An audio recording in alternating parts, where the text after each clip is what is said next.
కృష్ణ కృష్ణ శ్రీహరి నారాయణ. ఈ గోపబాలకులు శ్రీకృష్ణుడితో ఇట్లా ఆనందంతో గంతులేస్తూ ఉండినటువంటి సమయంలో అఘుడు అనే పేరు గల గొప్ప రాక్షసుడు హఠాత్తుగా అక్కడికి వచ్చేశాడు. ఇది సమాచారం.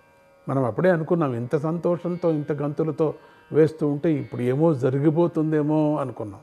భాగవతం అంతా అదే కదా, అటు ఇటు అన్నీ వచ్చేస్తున్నాయి. ఏదో జరుగుతుంది ఇక్కడ, కృష్ణుడు ఏదో ఒక అద్భుతాన్ని చూపిస్తున్నాడు అనుకునే లోపల నిజంగా చూపించేశాడు. అఘుడు అనేటువంటి రాక్షసుడు వచ్చాడు. వాళ్ళ ఆటలు పాటలన్నీ కట్టిపారేశారు. వాడు ఎంతో హాయిగా సుఖంగా మాట్లాడుతూ ఉండేటువంటి నేను చూసేసి ఓర్చుకోలేకపోయాడు.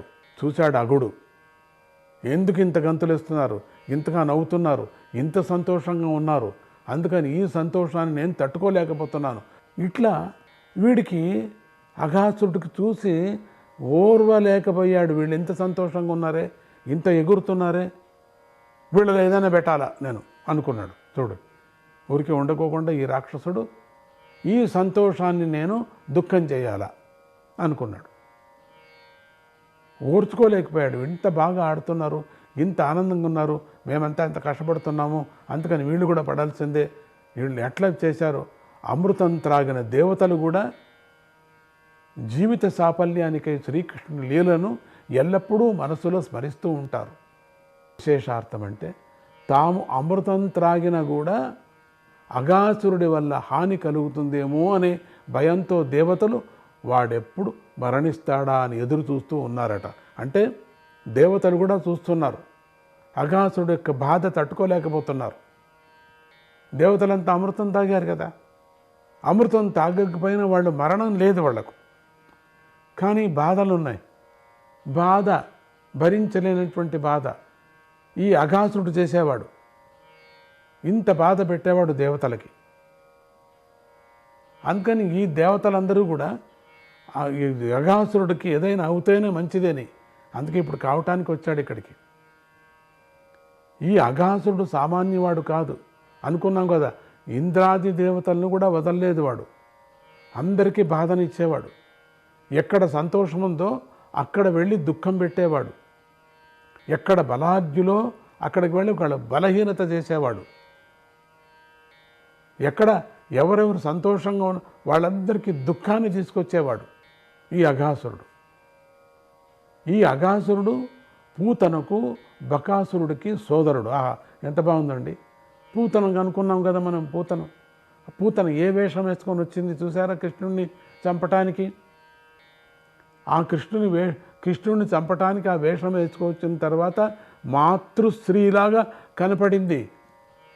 అసలు ఆవిడ వెళుతుంటే ఎంత భ్రమపడ్డారు పూతన చూసి. అందరికీ ఇష్టమైందట, నన్ను ఎత్తుకుంటే బాగుండు అని చిన్న బాలులు అనుకున్నారట.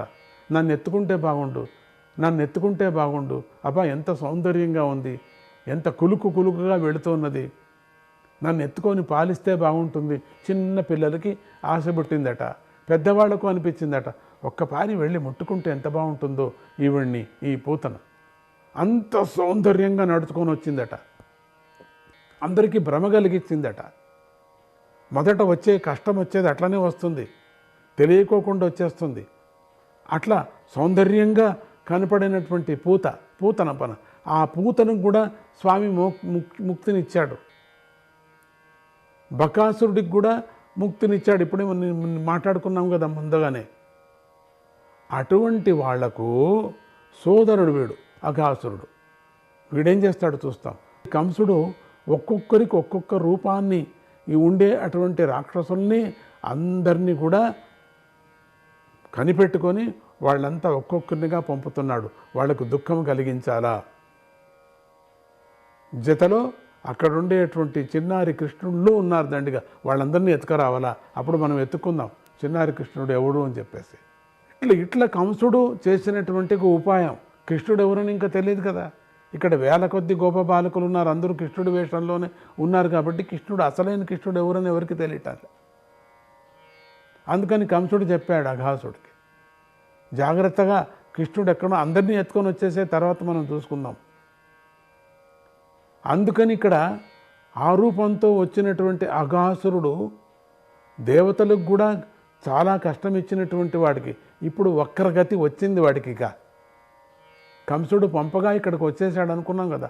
వాడు గోపబాలుకలకు నాయకుడుగా ఉన్నటువంటి కృష్ణుడిని చూస్తూ ఇలా భావించాడు. వీళ్ళందరికీ నాయకుడిగా ఉండేటువంటి కృష్ణుడిని చూశాడు. ఒక్క పర్యం చూశాడు. నా సోదరుడైన బకాసురుడిని, సోదరి అయినటువంటి పూతనను వీడే చంపాడు. నా సోదరిని వీడు చంపేశాడు. చూస్తే ఇంత ఉన్నాడు, జానుడు లేడు, ఇంతున్నాడు. ఏమో ఒక 20-30 అంగుళాల్లాగా ఉన్నట్టున్నాడు. చూస్తే ఇంత చిన్న పోరి ఎట్లా చంపాడు? అందుచేత నా వారికి సంతోషం కలిగించటానికై నేను వీడిని ఈ గోపబాలుకలతో సహా సంహరిస్తాను. వాళ్ళంతా ఒక్కరి మీదే పడ్డారు, నేను ఈ గోపబాలుకలతో అందరినీ సంహారం చేసేస్తాను. వాళ్లతో సమంగా వీళ్ళంతా చంపి పారేస్తాను. ఏంత పచ్చిమిరపకాయలాగా ఉన్నారు, తినేసుకుంటాను నేను. అట్లే ఉన్నాడు కూడా అఘాసురుడు. అంత సులభంగా కట్టాడు. నా సోదరులకు వీరిని తిలోదకాలుగా చేస్తాను, వీళ్ళందరినీ కూడా సంతోష పెడతాను. నా సోదరులకు వాళ్ళిద్దరికీ కూడా వీళ్ళని చంపితే వాళ్ళకి సమాధానం అవుతుంది.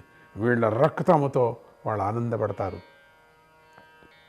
తిలోదకాన్ని ఇస్తా నేను, ఇప్పటికీ కూడా వాళ్ళు సంతోషపడతారు అనే విధంగా మనసులో అనుకుంటూ, అప్పుడు జనులు బ్రతికి ఉన్నా కూడా మరణించిన వారితో సమానంగా ఉంటారు. వీళ్ళందరూ పోతే వాళ్ళంతా బతికి మరణించిన వాళ్ళలాగా ఉంటారు. ఎందుకంటే వీళ్ళంతా పోతే అసలు ఈ దూడలు కూడా పోతాయి. ఈ వేల కొద్దీ ఉండే దూడలు నాకు ఒక లెక్కన తినేస్తే అయిపోయా, చంపేస్తే అయిపోయా వీళ్ళను అనుకుంటున్నాడు. ఇదంతా అయిన తర్వాత ఇక్కడేమీ లేకపోయినప్పుడు అక్కడ ఉండేటువంటి బృందావనంలో ఉండేటువంటి జనులందరూ కూడా ఎవ్వరు కూడా ఉండరు. బ్రతికి ఉన్నా కూడా మరణించిన వారితో సమానంగా గోపబాలకులు, గోపులంతా కూడా పోయినట్టే, నందులందరూ పోయినట్టే కదా. శ్రీహరే కృష్ణ.